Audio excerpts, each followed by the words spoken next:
अस्सलामुअलैकुम, मैं हूं मोहम्मद हारिस। आप देख रहे हैं मेरा यूट्यूब चैनल जीपीएस न्यू बुकनवाल।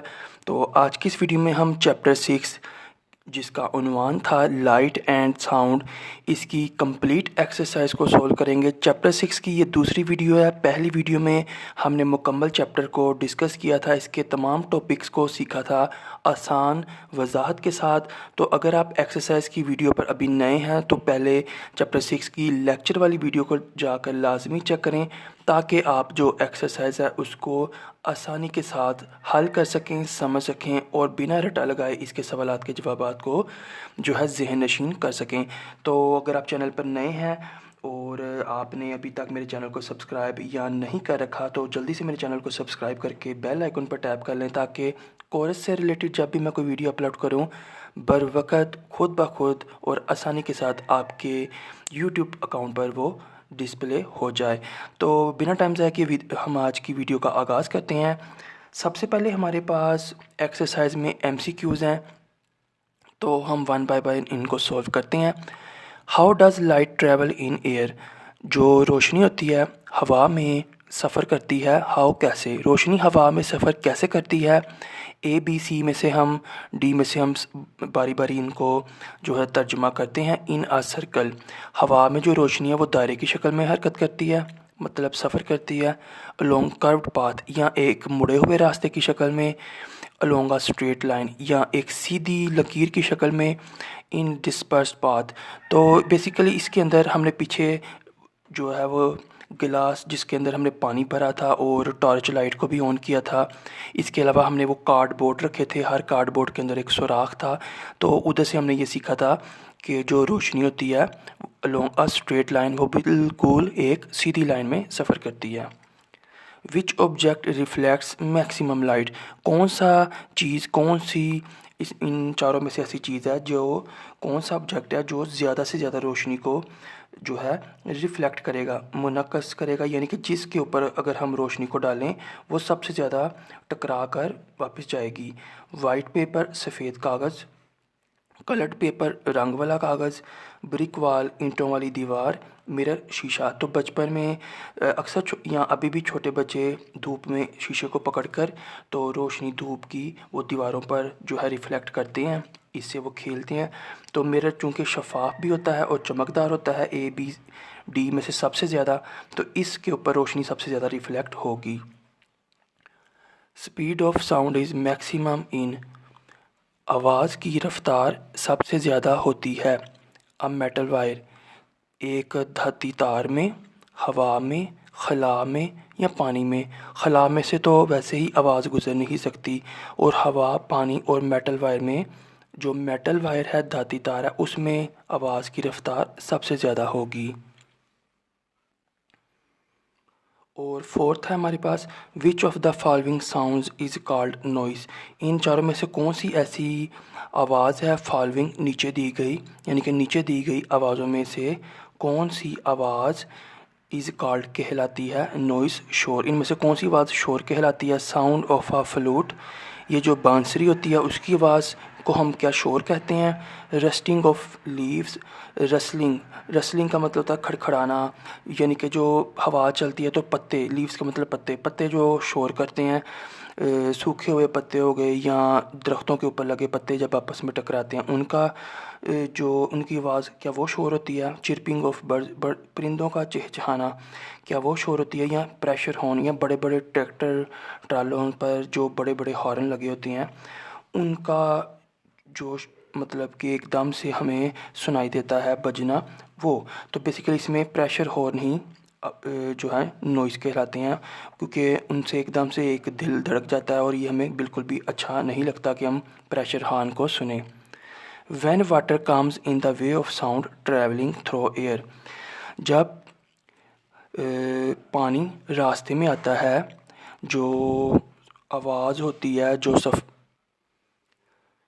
तो जब पानी है वो आवाज़ के रास्ते में आता है जो कि हवा में से गुज़र रही हो तो क्या होगा? तो ये हमने एक पीछे सरगर्मी की थी, अगर आपने लेक्चर वीडियो को अभी तक नहीं देखा तो लाजमी देखें। एक पानी वाला टब था, उसके अंदर 2 चम्मच, वो हमने क्लास फेलो को बोला था कि वो आपस में टकराए। दूसरा जो बच्चा था उसने एक प्लास्टिक की बोतल काट के अपने कान को लगाया था, उसका ऊपर गर्दन वाला हिस्सा और नीचे उसको पानी में रख दिया था, तो हमने देखा था क्या असर पड़ता है।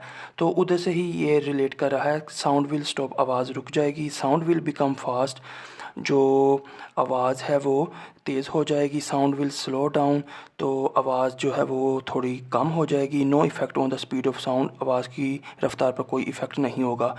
बेसिकली जो आवाज़ है वो हवा में आसानी के साथ सफ़र कर सकती है, और हवा से भी ज़्यादा तेज़ अगर हमने देखना हो तो वो धाती तार, तांबे की तार हो गई, लोहे की तार, जो कि गिटार के ऊपर भी लगी होती है।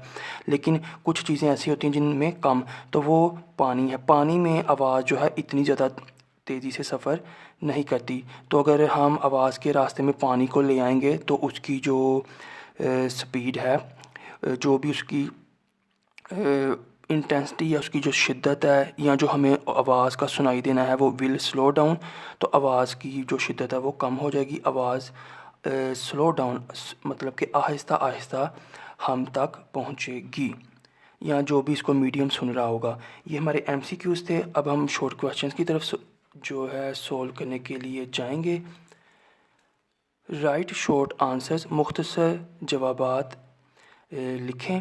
पहला सवाल है हमारे पास, तो सवालात को रेडी करने से पहले मैंने इनकी PDF तैयार कर रखी है, उसको मैं रेडी कर लेता हूँ और फिर मैं आपके साथ दोबारा इसको शेयर करता हूँ। तो क्वेश्चंस आपके साथ डिस्प्ले हो चुके हैं। फर्स्ट क्वेश्चन है हमारे पास, what is a transparent object. Transparent का मतलब होता है शफाफ, ऑब्जेक्ट अशिया, तो चीज़, शफाफ चीज़ क्या होती है। Right the name of 3 transparent objects, 3 शफाफ अशिया के नाम लिखें। तो हम अपने मोबाइल की स्क्रीन पर आते हैं सबसे पहले। तो इसके अंदर हमारे पास फर्स्ट क्वेश्चन है, what is a transparent object. ये हमने इस क्वेश्चन को पढ़ लिया है। Right the 3 names of transparent objects. तो इसका जवाब कुछ इस तरह से बनेगा, एन ऑब्जेक्ट, ऐसी चीज़, थ्रो विच, जिसमें से, द लाइट, रोशनी, कैन, सकती है, पास, गुजर, कम्प्लीटली, मुकम्मल तौर पर, is called a transparent object, एक शफाफ चीज़ कहलाती है। An object through which the light can pass completely is called a transparent object, ऐसी चीज़ जिसमें से रोशनी मुकम्मल तौर पर गुजर जाती है, ट्रांसपेरेंट ऑब्जेक्ट कहलाती है। फॉर एग्ज़ाम्पल, मिसाल के तौर पर, गिलास, शीशा, क्लीन वाटर, साफ़ पानी, मतलब उसमें मट्टी वगैरह ना हो, एंड लेंस, और अदसा, अदसे से मुराद वो शीशा है जो हम गिलासिस के ऊपर, ऐनक के ऊपर लगाते हैं। तो ये रहा आपका जवाब। इसको आप एक नज़र जो है देख लें, लिख लें, या फिर इसका स्क्रीनशॉट लेकर रख लें। नेक्स्ट क्वेश्चन है हमारे पास, when is your shadow the shortest and the longest in the sunlight. तो यहाँ पे सूरज की रोशनी की बात हो रही है। तो सूरज की जो रोशनी होती है उसमें कब हमारा जो शेडो साया है वो छोटा होता है, छोटा तरीन, एंड द लॉन्गेस्ट, और लंबा तरीन कब होता है। इसके आंसर के लिए भी हम अपनी स्क्रीन पर चलते हैं। तो बिल्कुल आसान इसका जवाब जो है मैंने अपने आपके लिए चूज़ किया है, ओवर शेडो इज़ शॉर्टेस्ट, हमारा साया शॉर्टेस्ट, छोटा तरीन होता है, एट नून, दोपहर के वक़्त, क्योंकि दोपहर के वक़्त जो सूरज है बिल्कुल 12 बजे के करीब हमारे सर के ऊपर होता है, and longest in the morning and evening, और सबसे लंबा होता है सुबह के वक़्त और शाम के वक़्त, क्योंकि हमने ये सीखा था कि जैसे ही जो रोशनी वाली चीज़ है उससे फासला बढ़ता है तो हमारा जो साया है वो भी जो है वो बड़ा हो जाता है, और जैसे जैसे हम रोशनी के करीब आते हैं तो हमारा साया छोटा हो जाता है। तो 12 बजे के करीब यानी कि दोपहर के वक़्त हमारा साया छोटा होगा, और सुबह और शाम के वक़्त सूरज जो है वो दूर होता है, तो उससे जो हमारा साया लॉन्गेस्ट होगा। Over shadow is shortest at noon and longest in the morning and evening. तो ये रहा आपका जवाब, बिल्कुल क्लियर। इसको आप लिख लें, स्क्रीनशॉट ले लें, या बाद में नोट करने के लिए जैसे आपको आसान लगे। इसके साथ आप वीडियो को रोक कर भी इसे नोट डाउन कर सकते हैं।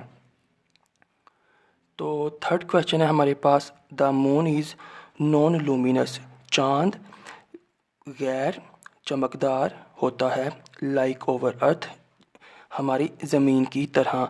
How does it look luminous to us, तो ये हमें चमकदार कैसे लुक दिखाई देता है। जो चाँद है इसकी अपनी कोई रोशनी नहीं होती जैसा कि हमारी ज़मीन है, लेकिन हमारी ज़मीन तो नहीं खुद ब खुद चमकती, तो फिर ये चाँद हमें चमकता हुआ क्यों दिखाई देता है। तो इसका हमने जब लेक्चर किया था तो हमने पढ़ा था कि ये सूरज की रोशनी को रिफ़्लेक्ट करता है। जैसे छोटे बच्चे शीशे की मदद से सूरज की रोशनी को रिफ़्लेक्ट करके दीवारों पर डालते हैं, इसी तरह चाँद रिफ़्लेक्ट करता है तो वो रोशन दिखाई देता है। तो ये रहा इसका answer. The moon looks luminous, चाँद चमकदार या रोशन दिखता है, बिकॉज क्योंकि it reflects light from the sun, क्योंकि ये सूरज से रोशनी को रिफ्लेक्ट करता है, मुनक्स करता है। यानी कि सूरज की रोशनी चाँद से टकराकर बाउंस बैक हो जाती है, वापस मुड़ जाती है, और ये सिलसिला सारी रात चलता रहता है, यहाँ तक कि अगले दिन सूरज दोबारा तुलू हो जाए और हमें सारी रात जो चाँद है वो रोशन दिखाई देता है। तो ये रहा इसका answer. The moon looks luminous यानी कि bright because it reflects light from the sun, तो सूरज की रोशनी को रिफ्लेक्ट करने की वजह से हमें ये जो है लूमिनस दिखाई देता है। ये आंसर रहा, इसको आप स्क्रीनशॉट ले लें या साथ साथ नोट कर लें। नेक्स्ट हमारे पास can you be a winner while running with your shadow, क्या आप जीत सकते हैं के दौरान रनिंग दौड़ने विद योर शैडो अपने साए के, क्या आप अपने साए के साथ दौड़ने के दौरान जीत सकते हैं, गिव द रीज़न आल्सो। तो बहुत सी गाइड बुक्स में इसका आंसर यस लिखा हुआ है, जी हम जीत सकते हैं अगर हम शाम के वक़्त भागें जब हमारा साया हमारे पीछे होता है, लेकिन इसमें हम जो प्रॉपर आंसर है वो नो का लिखेंगे, क्योंकि हम और साया जो है हमारा शैडो वो कभी भी एक दूसरे से अलग नहीं होते।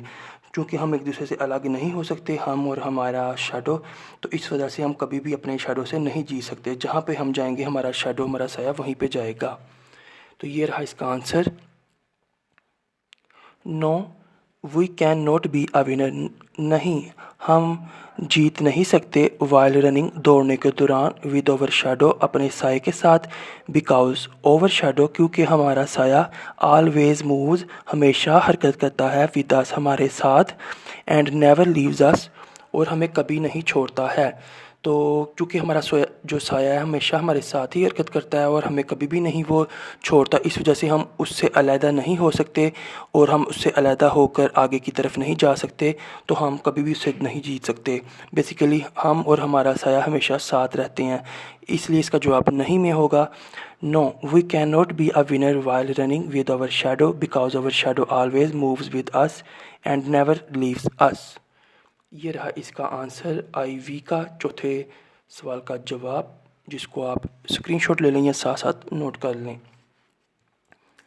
पांचवा सवाल है हमारे पास, when a train is moving away from you, जब एक रेलगाड़ी आपसे दूर जा रही हो, will the intensity of his sound increase और डिक्रीज़, तो इसकी जो आवाज़ की शिद्दत है वो बढ़ेगी या कम हो जाएगी। तो जैसे जैसे कोई चीज़, जैसे हम सड़क पर जा रहे हों तो कोई बाइक वाला हमसे दूर जाता है, तो जैसे जैसे वो आगे की तरफ जाता है, या जैसे हमारी गली में कोई आइसक्रीम वाला आता है, उसने एक साउंड लगाई होती है, जैसे ही वो गली के दूर चला जाता है तो हमें उसकी आवाज़ कम सुनाई देती है। यही हम प्रिंसिपल यहाँ पर इस्तेमाल करेंगे आंसर करने के लिए। तो अभी आप देख सकते हैं, the intensity of its sound, इसकी आवाज़ की शिद्दत, इसकी साउंड आवाज़ ऑफ की इंटेंसिटी शिद्दत, इसकी आवाज़ की शिद्दत विल डिक्रीज़ कम हो जाएगी, बिकॉज क्योंकि द ट्रेन इज़ गोइंग क्योंकि रेलगाड़ी जा रही है, अवे फ्रॉम अस हमसे दूर। तो एक साथ हम पढ़ लेते हैं, the intensity of its sound will decrease because the train is going away from us. तो ये रहा इसका आंसर, आवाज़ की शिद्दत कम होती जाएगी क्योंकि रेलगाड़ी हमसे दूर जा रही है। तो ये आपने होपफुली इसका आंसर देख लिया होगा, लिख लिया होगा, या फिर आप स्क्रीनशॉट लेकर इसको बाद में भी लिख सकते हैं। क्वेश्चन 2 हमारा मुकम्मल हो चुका है, क्वेश्चन 3 की तरफ हम मूव करते हैं। तो ये रहा हमारे पास क्वेश्चन नंबर 3। क्वेश्चन नंबर 3 है हमारे पास कंस्ट्रक्टेड रेस्पॉन्स क्वेश्चन। तो इसके अंदर बेसिकली हमने कोई लॉजिक या कोई वजह बता के इन सवालों के जवाबात को बिल्कुल कंस्ट्रक्ट करना है, ख़ुद से तामीर करना है। तो इससे रिलेटेड जो कॉन्सेप्ट है वो हमने लेसन के अंदर पढ़ लिया होगा, जिसको हमने इस्तेमाल करना है। तो बेसिकली पहला क्वेश्चन है हमारे पास, ईयर्स आर रेस्ड, कान खड़े हो जाना, is a phrase in Urdu, Urdu का एक ये मुहावरा है कान खड़े हो जाना। The ears of some animals, कुछ जानवरों के कान, सच एज हेयर, जैसा कि खरगोश एंड रैट चूहा, और एक्चुअली रेज अप, हकीकत में खड़े हो जाते हैं। व्हेन एंड वाई, कब और क्यों। तो हमने ये सुन रखा है उर्दू में कि कान खड़े हो जाना। तो अब वो कह रहा है कि कुछ जानवरों के जो कान हैं वो सच में खड़े हो जाते हैं, जैसा कि खरगोश और चूहा। तो ऐसा कब होता है, व्हेन एंड वाई, और क्यों होता है। इसके आंसर के लिए हम चलते हैं। तो ये रहा इसका आंसर, बिल्कुल आसान है, जिसको अगर आप गौर से समझ लेंगे तो आपको रटा लगाए बगैर याद करने में आसानी रहेगी।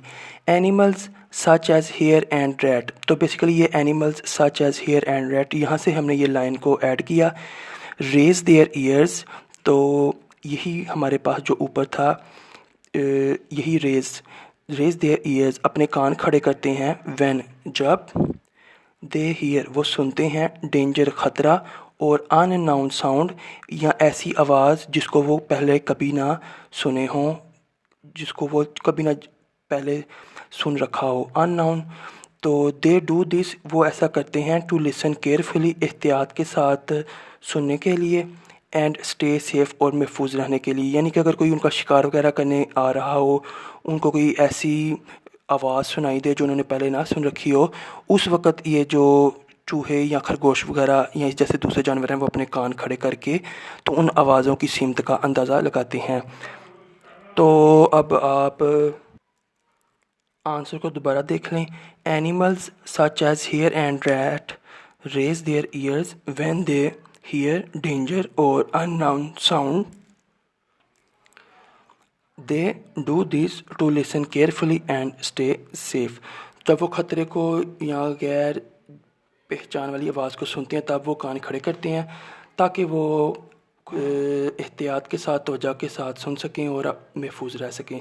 ये रहा इसका आंसर, जिसको आप नोट कर सकते हैं, स्क्रीनशॉट ले सकते हैं। सेकंड क्वेश्चन है हमारे पास, वुड एंड चारकोल, लकड़ी और जो कोयला है, are naturally non luminous objects, ये कुदरती तौर पर गैर चमकदार अशिया हैं।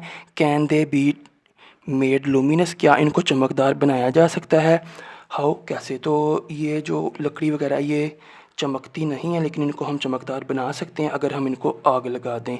तो ये कोयला बन जाएंगे, और कोयला जो है वो ऑरेंज कलर की, रेड कलर की शक्ल में चमकदार बन जाता है। तो इसका भी आंसर यही है, yes they can be made luminous, जी हाँ इनको चमकदार बनाया जा सकता है, बाय बर्निंग, जलाने से। व्हेन दे बर्न, जब वो जलते हैं, दे प्रोड्यूस लाइट, वो रोशनी पैदा करते हैं। तो ये रहा इसका answer, yes they can be made luminous by burning, when they burn they produce light. ये रहा इसका आंसर, आप इसको नोट कर लें या फिर स्क्रीनशॉट लेके बाद में भी नोट कर सकते हैं।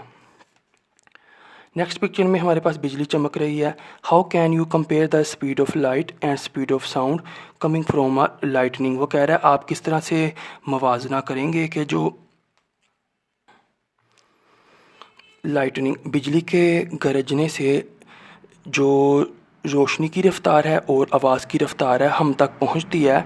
चूँकि जब बिजली गरजती है तो हमें आसमान पर ये भी लाइनें नज़र आती हैं और साथ में हमें गरज की आवाज़ भी सुनाई देती है। तो इन दोनों चीज़ों को अगर हम जब मुशाहिदा करते हैं तो हम किस तरह से इनका मुवाजना करेंगे कि रोशनी की रफ़्तार तेज़ होती है या आवाज़ की रफ़्तार तेज़ होती है। ये हम इस अमल से कैसे जो है वो कंपेयर कर सकते हैं। तो इसका आंसर कुछ इस तरह से, आंसर पढ़ने के बाद आपको इसकी रीज़न पता चल जाएगी। वी सी लाइटनिंग फर्स्ट, हम बिजली का चमकना फर्स्ट, पहले सी देखते हैं, एंड हियर साउंड, और जो आवाज़ होती है यानी कि थंडर जिसे गर्ज कहते हैं, हियर सुनते हैं, लेटर बाद में। हम बिजली चमकता पहले देख लेते हैं और उसकी जो आवाज़ है या गरज है वो बाद में ईयर सुनते हैं। दिस शोज़ डैट, इससे ज़ाहिर होता है कि लाइट ट्रेवल्स फास्टर, रोशनी तेज़ रफ्तारी से सफ़र करती है, दैन साउंड, आवाज़ की निस्बत। तो we see lightning first and hear sound thunder later, this shows that light travels faster than sound. हम जो लाइटनिंग है उसको पहले देख लेते हैं और उसकी जो गरज है उसको बाद में सुनते हैं। इससे पता चलता है कि रोशनी तेज़ी से सफ़र करती है, आवाज़ की निस्बत। ये रहा इसका आंसर। कोई चीज़ समझ आए तो आप कमेंट सेक्शन में पूछ सकते हैं। नेक्स्ट हमारे पास mark for pleasant sounds and mark for unpleasant sounds in the given pictures. तो हमने अनप्लीजेंट का मतलब होता है जो हमें बिल्कुल भी अच्छी ना लगे। प्लीजेंट का मतलब होता है अच्छी, यानी कि खुशकुन, ना खुशकुन या खुशगवार। और अनप्लीजेंट का मतलब ना खुशगवार। इन 6 तस्वीर में से हमने बताना है कौन सी तस्वीर के अंदर जो आवाज़ आती है। ये आप एक सबसे पहले ये वीडियो को स्क्रीनशॉट लेके रख लें आंसर। अब मैं आपको बुक के ऊपर भी ये दिखा देता हूँ। तो अगर तो हमें आवाज़ अच्छी लगती है तो हम टिक लगाएंगे। अगर हमें इस चीज़ में नज़र आने वाली आवाज़ जो है वो अच्छी नहीं लगती तो हो, यानी अच्छी से मुराद हमारे कानों को नाखुशगवार लगती है तो हम क्रॉस लगाएंगे। सबसे पहले पैरट, जो तोते होते हैं, इनके बोलने की आवाज़ हमें बिल्कुल भी जो है तंग नहीं करती, हमारे सर में दर्द वगैरह नहीं होता, तो हम इसको टिक करेंगे, ये प्लीजेंट होगा। नेक्स्ट हमारे पास बिजली का गरजना। तो जो बिजली गरजती है तो ये अक्सर बच्चों को भी डरा देती है और ये काफ़ी ज़्यादा ऊंची आवाज़ होती है। ये अनप्लीजेंट में आएगा, नाखुशगवार में इसके ऊपर हम क्रॉस लगाएंगे। जो गिटार है तो गिटार की जो आवाज़ है ये काफ़ी ज़्यादा कंट्रोल करके बजाई जाती है, तो इसको हम खुशगवार के अंदर कंसीडर करते हुए इस पर टिक लगाएंगे। अब यहाँ पर ये स्पीकर बने हैं, यहाँ पे स्पीकरों से मुराद वो स्पीकर हम ले सकते हैं जो अक्सर गली में फेरी वाले आते हैं, तो वो किसी नुक्कड़ पे खड़े होकर तो सब्ज़ी या फल वगैरह बेचने के लिए इसको लगातार बजाई रखते हैं और वो बंद ही नहीं करते। तो बेसिकली जो गैर ज़रूरी स्पीकर या इनका जो इस्तेमाल है वो भी अनप्लीजेंट होता है, नाखुशगवार होता है। इसको भी हम क्रॉस करेंगे। अभी ये हमारे पास एक नात शरीफ पढ़ी जा रही है या तिलावत, तो चूँकि ये भी एक प्लीजेंट साउंड है तो इसके ऊपर भी हम टिक का निशान लगाएंगे। आगे हमारे पास प्रेशर हॉर्न है जो कि ट्रक वगैरह पर लगे होते हैं, जो बजते ही हमारा एकदम से दिल जो है वो दहल सा जाता है, तो इसको हम क्रॉस लगाएंगे। ये हमें बिल्कुल भी अच्छा नहीं लगता, अनप्लीजेंट साउंड की ये मिसाल है। क्वेश्चन नंबर 4 है हमारे पास, have you seen the ears of a frog. क्या आपने फ्रॉग, मेंढक, लोकस्ट ये जो टिड्डा होता है, एंड फिश मछली, क्या आपने इनके कानों को कभी देखा है। How do these animals hear sounds. तो वो पूछ रहा है जो मेंढक, टिड्डा या मछली है, क्या आपने इनके कानों को कभी देखा है। और आपने फिर ये बताना है कि ये जो जानवर हैं ये आवाज़ों को हाउ कैसे हीयर सुनते हैं, ये आवाज़ों को कैसे सुनते हैं। इसके अंदर मैंने आपके लिए 2 आंसर्स रेडी किए हैं। जो थोड़े वीक स्टूडेंट्स हैं वो नीचे वाला जवाब रेडी कर सकते हैं, और जो ब्राइट स्टूडेंट्स हैं, ब्राइट से मुराद है जिनको आसानी के साथ, अगर ब्राइट स्टूडेंट्स के पास भी टाइम कम हो याद करने के लिए तो वो भी नीचे वाला आंसर तैयार कर सकते हैं। तो सबसे पहले तो हम लिखेंगे फ्रॉग यानी कि मेंढक, लोकस्ट टिड्डा, एंड फिश मछली animals do not have visible ears. इसके अंदर बेसिकली एनिमल्स को हम अरेज कर देंगे। ये मैं अरेज करके आपके साथ दोबारा आंसर शेयर करता हूँ। तो ये करेक्शन हो चुकी है। Frog, locust and fish do not have visible years. तो विजिबल का मतलब है बिल्कुल साफ़ नज़र आने वाले कान। मेंढक में, टिड्डे में और मछली में साफ़ नज़र आने वाले कान नहीं होते, उनके साफ़ जो मतलब ऐसे कान नहीं होते कि जो हमें वाज़े नज़र आएँ। तो फिर ये कैसे सुनते हैं, ऐसे सुनते हैं। फ्रॉग्स हियर, मेंढक सुनते हैं थ्रो एयर ड्रम्स के ज़रिए से on the sides of their head, जो कि उनके सर की एक साइडों की तरफ होते हैं। लुकर्स टिड्डे हियर थ्रो स्मॉल ऑर्गन्स, छोटे छोटे ऑर्गन्स की मदद से वो सुनते हैं ऑन देयर बॉडी, जो कि उनके जिस्म पर होते हैं। जिस्म के कौन से हिस्से पे होते हैं, लेग्स और एब्डोमन, टांगों और एब्डोमेन का मतलब पेट है। तो fish hear through inner parts of their body, मछलियाँ, यहाँ पे फ़िशेज़ नहीं हम बोलेंगे क्योंकि फ़िश की प्लूरल भी फ़िश ही होती है। मछलियाँ अपनी जिस्म के अंदरूनी हिस्सों से सुनती हैं। इसके अलावा एंड वाइब्रेशंस इन वाटर, और पानी में होने वाली जो वाइब्रेशन या थरथराहटें हैं उनसे सुनती हैं। तो अगर आपके पास इसको याद करने की एबिलिटी है तो आप इसको याद कर लें, अदरवाइज़ आपने ये फर्स्ट लाइन जब लिख लेनी है, frog, locust and fish do not have visible ears. इसके बाद ये जो और है easy 3 points for weak students, यहाँ पे वीक का मतलब ये नहीं है कि आप नालायक हैं या कोई ऐसी बात है। इसका मतलब आप ये समझ लें कि अगर आपको ये जवाब भी आसानी से याद हो सकता है लेकिन आपके पास टाइम कम है, आपका सुबह टेस्ट है या बिल्कुल आपके पास, तो फिर आप ये वाला भी तैयार कर सकते हैं। वीक से मुराद, क्योंकि स्टूडेंट सभी लायक होते हैं, बात सिर्फ मेहनत पे होती है। जो बच्चा मेहनत कर ले उसके लिए हर चीज़ आसान है। तो अगर आपके पास टाइम कम है तो आप ये वाला आंसर प्रिपेयर कर लें। तो फ्रॉग की जगह पे आप बताएंगे फ्रॉग्स बाय ईयर ड्रम। तो फ्रॉग जो है वो ईयर ड्रम से सुनते हैं। लुकेस्ट बाय टाइमनम, तो ये जो हमने बताया था कि स्मॉल ऑर्गन्स उनको ये बोलते हैं। फ़िश बाय कोलोचिस यानी कि ईयर स्टोन। तो ये 3 पॉइंट्स आप लिख सकते हैं इन 3 पॉइंट्स की जगह पर। और ये रहा आपका आंसर विजिबल, जिसको आप नोट कर लें या स्क्रीनशॉट लेकर बाद में लिख सकते हैं। तो बेसिकली हर के अंदर वाज़िया नज़र आने वाले कान नहीं होते, छुपे छुपे हिस्से होते हैं जहाँ से ये सुनते हैं। तो इन्वेस्टिगेट के दूसरे पार्ट की तरफ हम मूव करते हैं। बाय यूजिंग टॉर्च, आपने एक टॉर्च ले लेनी है। Find out how much light passes from the objects given below, तो आपने एक टॉर्च ले लेनी है और फाइंड मालूम करना है कि नीचे दिए गए जो ऑब्जेक्ट्स हैं इनमें से जो रोशनी है वो कैसे गुजरेगी कम्प्लीटली, कौन से। अगर तो ये जो विंडो पेन है इसके अंदर रोशनी कम्प्लीटली मुकम्मल तौर पे गुजर जाती है तो हम यहाँ पे टिक लगाएंगे। अगर जो है पार्शली जुज़वी तौर पर गुजरती है यानी कि आधी गुजर जाती है और आधी रह जाती है, जैसे कि हमने वो दूध के गिलास वाली मिसाल देखी थी। दूध में से गुजरने के बाद रोशनी थोड़ी सी मध्यम हो गई थी। Do not pass at all, या फिर गुजरेगी नहीं, जैसे कि हमने वो गत्ते की मिसाल देखी थी उसमें से रोशनी नहीं गुजरती। ये आंसर्स की तरफ आप ना जाइएगा। ये जिस बच्चे की मेरे स्टूडेंट की बुक है उसने लगा रखी हैं, इसमें मिस्टेक्स हो सकती हैं। तो हम अपने आंसर के लिए अपने मोबाइल स्क्रीन पर आ जाते हैं। तो फर्स्ट है हमारे पास विंडोज़ पेन। तो जो खिड़कियाँ होती हैं उनका जो शीशा होता है वो आमतौर पे धुंधला होता है, तो हम इसमें पार्शली का लफ्ज़ इस्तेमाल करेंगे। वैक्स पेपर जो कागज़ है, do not pass at all, इस पे हम उसके अंदर से बिल्कुल भी जो है वो नहीं गुजरती तो हम इस पर टिक करेंगे। वाइट थिन क्लॉथ, पतला कपड़ा जिसको किताब में दुपट्टा भी कहा गया है, तो इसके अंदर से पार्शली जुज़वी तौर पर गुजरेगी रोशनी। ज्योमेट्री बॉक्स, जो प्लास्टिक की ज्योमेट्री होती है, तो इसके अंदर क्योंकि बॉक्स का लफ्ज़ इस्तेमाल आया है, पाउच का लफ्ज़ इस्तेमाल आता तो हम पार्शली बोल सकते थे। तो ज्योमेट्री बॉक्स में से do not pass at all, बिल्कुल भी रोशनी नहीं गुजरेगी। काइट पेपर जो पतंग का कागज़ होता है, इसमें से कुछ ना कुछ गुजर जाएगी पार्शली।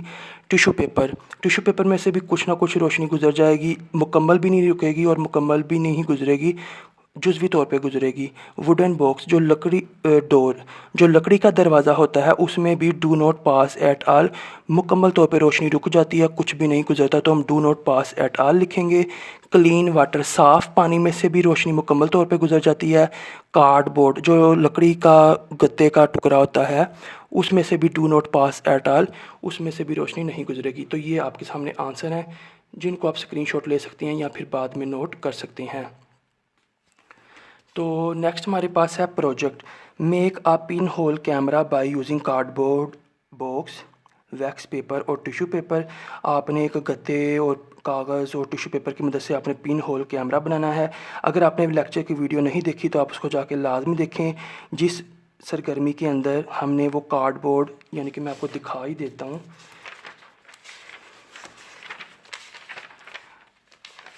जो हमने ये वाली मिसाल की थी, ये बेसिकली पिन होल कैमरा इसी असूल पे काम करता है। तो वो कह रहा है कि आपने इस तरह से पिन होल कैमरा बनाना है। Observe the image from by it, यानी एक तरफ मोमबत्ती थी एक तरफ हमारी आँख थी, तो आँख वाली जगह से हमने तस्वीर को ऑब्ज़र्व करना है। On which principle of light does it work, रोशनी के किस असूल पर ये काम करता है ये जो पिन होल कैमरा है। इसको हम सुई छेद कैमरा भी कहते हैं। What are the characteristic of इस इमेज, तो इसकी तस्वीर की जो खसूसियात हैं वो क्या होंगी। तो आसान करके मैंने जवाब आपके लिए लिखा है, आल्दो ये काफ़ी ज़्यादा लंबा भी हो सकता था। तो सबसे पहले प्रिंसिपल हम बताएंगे। Light travels in a straight line, तो जो पिन होल कैमरा है ये इस असूल पर काम करता है कि रोशनी एक सीधी लाइन में सफ़र करती है। Light travels in a straight line. अब इसमें इमेज कैसा बनेगा, सबसे पहले अप साइड डाउन, तो इसका जो इमेज है वो उल्टा बनेगा। अगर सामने पेन इस तरह है तो हम पिन होल कैमरे से जब इसको देखेंगे तो हमें पेन इस तरह का नज़र आएगा, अप साइड डाउन नज़र आएगी। तो सेकंड है हमारे पास स्मॉल, जो इमेज है इसमें छोटे छोटे नज़र आते हैं, नॉट वेरी क्लियर, और मतलब कि धुंधले से होते हैं, साफ़ नज़र नहीं आते। ये इसका आंसर हो गया पिन होल कैमरे का, कि ये सीधी लाइन में जो रोशनी है वो सफ़र करती है, इस असूल पर यह काम करता है। और इसका जो इमेज होता है वो ऊपर वाली साइड नीचे होती है, अप साइड डाउन, छोटा होता है इसका इमेज, और नॉट वेरी क्लियर और ज़्यादा साफ़ नहीं होता है। प्रोजेक्ट के अंदर सेकंड क्वेश्चन है हमारे पास, make a simple musical instrument using a wooden board. आपने एक लकड़ी का बोर्ड लेना है, तख्ता लेना है, आयरन नेल्स, आपने उस लकड़ी के तख्ते पर लोहे के कील ठोक देने हैं। Thin steel wires of different length, अब आपने पतली पतली स्टील की तारें लेके मुख्तलिफ लंबाइयों की एंड अ हैमर और हथौड़ा ले लेना है। On which principal does this instrument work, किस असूल पर ये जो आला है वो काम करता है। Observe also the intensity of sound produced by it, तो आपने ये भी मुशाहिदा करना है कि इससे जो आवाज़ पैदा होगी उसकी शिद्दत कैसी होगी। मतलब अगर ये मेरी किताब लकड़ी का तख्ता है, मैंने इसके ऊपर 2 कील ऐसे लगा दिए, 2 कील ज़रा दूर लगा दिए, 2 कील ज़रा पास लगा दिए, फिर हर कील को मैंने टाइट करके वो जो तार थी वो बांध देनी है, जैसे कि हम एक गिटार बनाते हैं। फिर उसके ऊपर हम जब उंगली की मदद से ऐसे इसको रब करेंगे, खींचेंगे, यानी कि प्लग करेंगे, तो वो हमें गिटार की तरह की आवाज़ आएगी। तो हमने बताना है कि ये किस असूल पर ये हमें आवाज़ आ रही है, ये आला किस असूल पर काम करता है, असूल। और हमने ये भी बताना है कि किस तीनों केसेस में किस में जो हमारे पास आवाज़ की शिद्दत है वो उसका मुशाहिदा भी हमने करना है कि वो कैसी होगी। तो हमने इसमें प्रिंसिपल सबसे पहले लिखेंगे, sound is made by vibrations, आवाज़ थरथराहट से मेड बनती है। तो बेसिकली इसके अंदर जो आवाज़ आएगी हमें ऐसे करने से वो वाइब्रेशन से आएगी, ये इस असूल पर काम करता है। और अगर हम 4 केसेस को डिस्कस कर लें, टाइट वायर, अगर हम 2 किलो के दरमियान तार को बिल्कुल टाइट करके बांधेंगे, लाउड साउंड, तो हमें ऊंची आवाज़ आएगी। लूज़ वायर, अगर हम बिल्कुल ढीली करके तार को बांधेंगे तो हमें सॉफ्ट साउंड, मध्यम सी आवाज़ आएगी। शॉर्ट वायर, अगर हम तंग कर देंगे मतलब कि छोटी कर देंगे तार को, दोनों कील पास पास लाकर फिर तार बांधेंगे तो हमें हाई साउंड, ऊंची आवाज़ आएगी। लॉन्ग वायर, अगर हम दोनों कील जो है वो दूर दूर रख के ठोकेंगे, गाड़ेंगे लकड़ी में, उसके ऊपर तार को बांध के ऐसे करेंगे तो हमें लो साउंड कम आवाज़ आएगी। ये रहा आपका आंसर, जिसको आप स्क्रीनशॉट लेके बाद में नोट कर सकते हैं। तो ये थी हमारी आज की वीडियो को, मैंने पूरी कोशिश की कि हर कॉन्सेप्ट आपके साथ जो है डिटेल के साथ डिस्कस करूं। अगली वीडियो में हम डिस्कस करेंगे चैप्टर 7 के जो तमाम टॉपिक्स हैं, और सेकंड पार्ट जो होगा चैप्टर 7 का, उसके अंदर हम इसकी एक्सरसाइज को सॉल्व करेंगे हमेशा की तरह। तो अगर आप चाहते हैं वो वीडियोज़ आपको बर वक्त टाइमली रिसीव हो जाएँ, उनके नोटिफिकेशन आपके मोबाइल पर आ जाएँ, तो आप मेरे चैनल को सब्सक्राइब करके बेल आइकन पर टैप कर लें। तो मिलेंगे अगली किसी वीडियो में, अब तक के लिए इतना ही। मैं हूँ मोहम्मद हारिस, अल्लाह हाफिज़।